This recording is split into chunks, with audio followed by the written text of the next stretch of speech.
Oh, mate. Every time I go live, I just look at my hair and think, what are you doing? Just wait for a few people to log on. Wait for the eyes. So,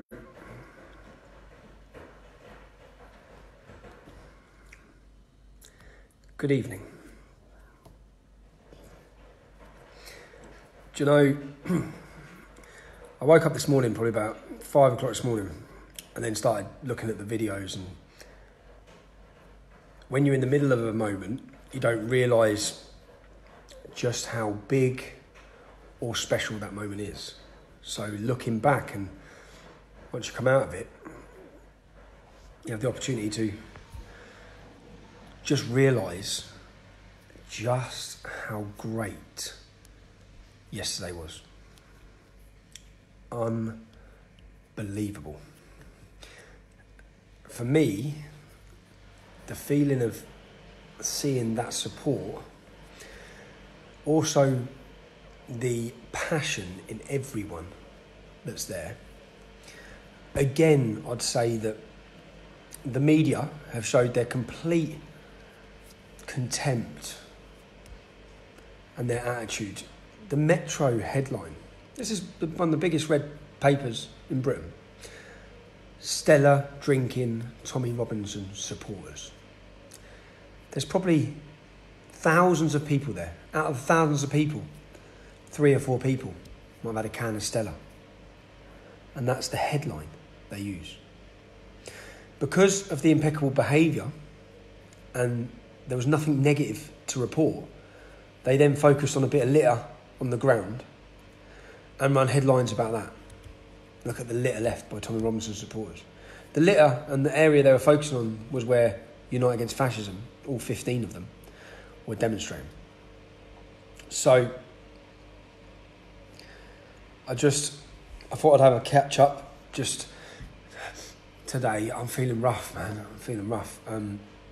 The Sun, Tommy Robinson and the Mail. Tommy Robinson straight from demonstration to, I don't know, implying I was getting drunk in the House of Lords. I was drinking water in the House of Lords. I did have a few drinks yesterday to let my hair down. Who wouldn't have? But not in the House of Lords. It's like just every angle they have, they try to demonise and tarnish and make it look so that they can fit this narrative and image of the person that they want you to be. Not the person you are, but the person that they want you to be. The person that they want to tell the world you are.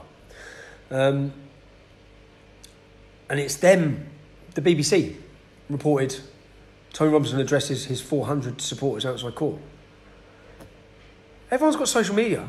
The British public will watch our videos and they'll know you're lying. Every media outlet, again, the idea of Ezra to bring independent, not journalists that are on our side, but independent journalists to pay their travel and their hotels to come and report on the case. I've just realising, follow those journalists. I'll put a link to them. I'll put their names on here. And I'm following their reporting. And to find out that one of them, who was sitting with the mainstream media in court, and they were all conspiring together. This is Associated Press. The main news networks. They were conspiring together on how many people to say were at our demonstration to downplay the numbers. They are not there as journalists to report the truth to you, the public. They are liars. And I'm so glad, again, I've called them out. And since then, I've just followed all their news articles. If there's not a conspiracy, how come my court case was not heard yesterday because it was too complex after the judge read my evidence and my statement? Not one single newspaper, from what I understand, none, have reported anything that was said in my statement. The main evidence that got the case taken down, and none of them have reported it. None of them. It's like, come on. All they're running with. It's like, what are you doing? But they don't even realise, the more they do this, because the public are now watching, as there's 8,500 people watching this live. If you'll all kindly share this video, it will be seen. It's like, you're exposed. They expose themselves every time. People know they're lying. They know what they're saying. Today, do you know what? The fella's that irrelevant, I've never even heard of him. Some Scottish MP today stood up and made comments and accusations about myself. Now, so people understand, he has parliamentary privilege, which means they can say what they want in Parliament and no one can do anything about it, even if it's lies. So he stood up today in Parliament and he said, I am a racist, violent thug, and that I spend my days incite racial hatred. If I incited racial hatred, considering the government want to silence me and stop me, don't you think I'd have been arrested for inciting racial hatred? He can stand up, make all of these accusations with zero evidence to what he's saying, and then, like, I'm quite small, but what's his name, Berko? The little chubby, dwarfy looking fella who's the Speaker of the House of Commons, is he? He then backs up saying, yes, well, I completely agree with your assessment of who that man is. He had know nothing about me. Yeah? I completely agree. If ever there was a video of people from a different class looking down on other people, it's these two morons, without even realising that when they do this, everyone's going to watch that video and just think, you traitors are so out of touch. So out of touch. And you're looking down upon us. And it's not just, when they make these comments, I think, it's not just a comment about me. I've just seen someone say, how's your new £950,000 house? The house I'm sitting in is a house I built, yeah, with land I bought, actually for £200,000, with a mortgage. You morons. But anyway, that's again the mainstream media building lies, just building anything they can find. The Sun newspaper are currently harassing after my solicitors, they're trying to run a story now because I said I sacked my lawyers. Now, it was the wrong wording. What happened was I got rid of the QC. Not my solicitors. Carson Kay had been my solicitors, and I got rid of the QC. And it was the QC who was trying to get me to go guilty. So I'm so glad I didn't. And I'm so glad I did that. So, yeah, it's just... it's unbelievable, really. None of them have reported it. None of them reported what was said in my statement. None of them reported the fact that other journalists have broke the same reporting restriction. None of them. They've all just focused on anything they can use to paint anything negative. When there was nothing negative yesterday, there was actually I'd say a festival or a jubilant atmosphere outside the Old Bailey by thousands of hard-working, decent British people. But of course, they'd never report that. They'd never report that. And this case was exposed again for what it is. And all the journalists, do I have any regrets? They need to be going and finding Judge Marston and asking him if he has any regrets. So this MP, the MP that stood up today and made all these accusations, my words to him would be simple. If you're a man of your word, and you would stand by your word, come out of Parliament and repeat what you said about me.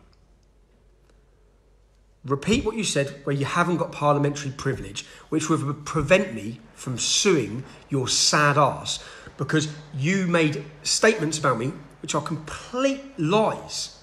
And you know they're lies. And you all know they're lies.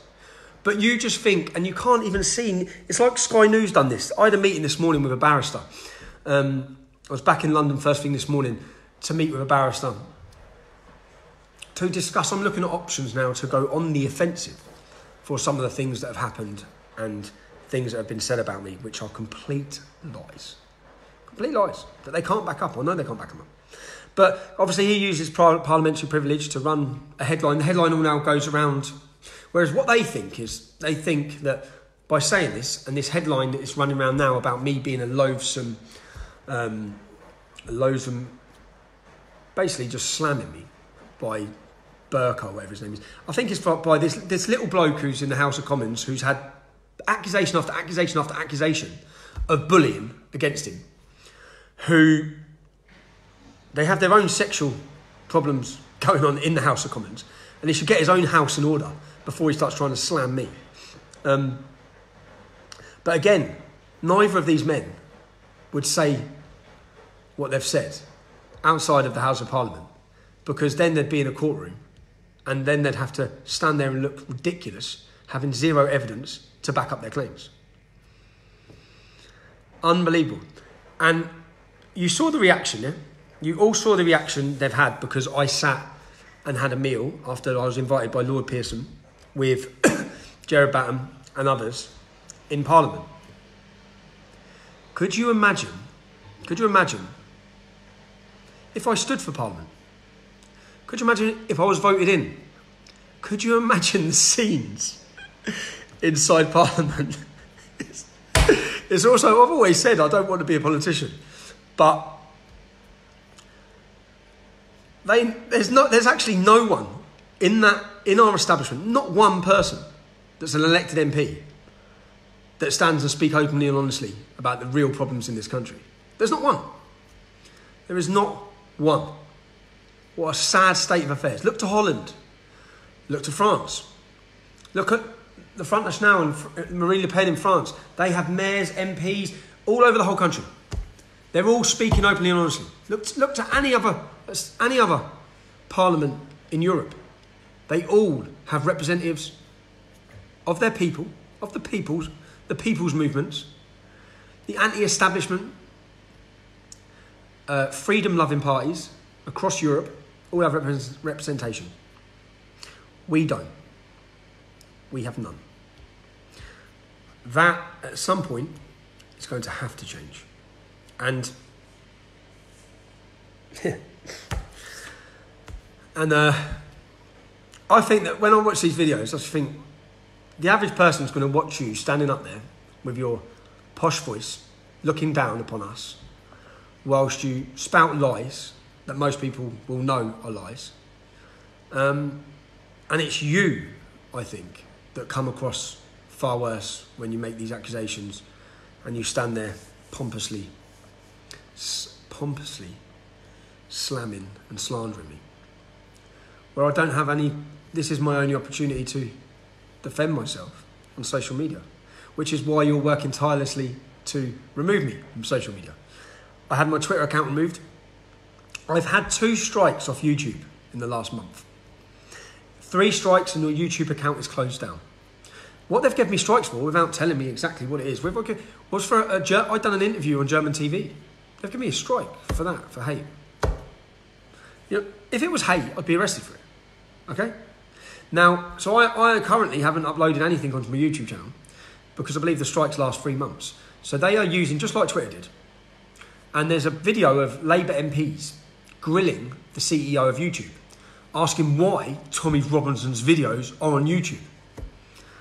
If ever I've seen an example of fascism, it is when a government is pressurising a private company in order to remove someone's views because the government don't like them.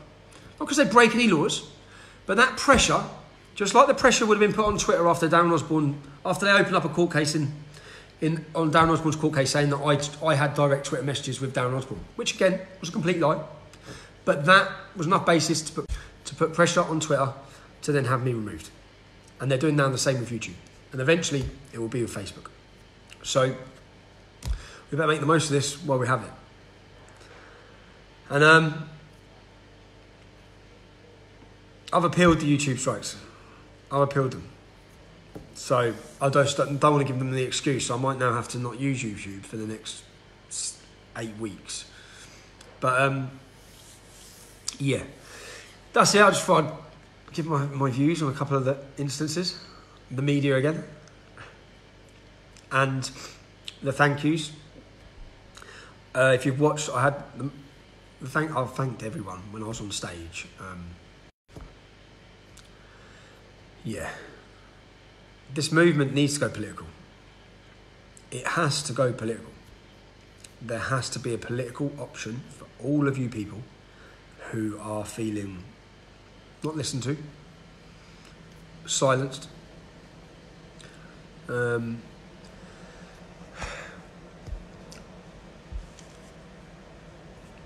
going to start a new campaign tomorrow, and I'm going to give an update on I Am Soldier X as well. But I'll wait until I've got some finalised information. I'll be handing that petition in next week. So to everyone who signed it, thank you very much. If you haven't signed it, it's at standwithourlads.com. I'll be delivering that, and then I'll be giving you an update on the situation with the soldiers. We've had 6 soldiers now we've linked up with a lawyer, who the lawyer's been discussing options with them. But again, I'll do a proper video to detail where we're at early next week on that. Yeah, my throat, man. When I was giving my speech, I could hardly speak. But again, the curry was great. Papa J's. There's one in Luton, there's one in Milton Keynes. Beautiful. And I'll just say again, just that every single person that turned up, I know you travel from far, I know you book days off, and you have to understand how much it meant to me, how much it means to me, and how much of a difference I think it's made. I think, to be honest, yeah, I've got a connection. So, thank you again, yeah? Thank you again. And I can now, I'm not in limbo anymore, so now I can make my plans on what I want to do. And I want to do a lot. Yeah, again, I'll update you with the plans as and when they're happening. So, thank you very much.